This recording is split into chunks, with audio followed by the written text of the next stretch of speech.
Hello, eto dito muna tayo ngayon sa munisipyo ng Santa Maria.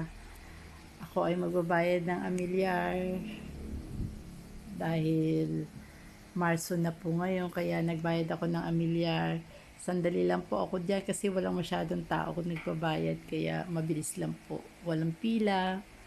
Kasi ang April pa naman ang due date ng amilyar kaya wala pang masyadong pila. Mas maganda pag maaga kang magbayad, di ka masyadong pipila. Tsaka walang penalty. Minsan nga January pa lang nagbabayad na ako, kaya lang ngayon late na ako nagbayad. Ayan. Bayad po tayo, bayad. Bayad din po ng amilyar ng bahay. Kasi tatlo po yung binabayaran naming amilyar. Thank you po. Thank you for watching. Salamat po. Bye-bye. Kung nagustuhan niyo po ang video na to, paki-like and subscribe naman po and then comment na din po.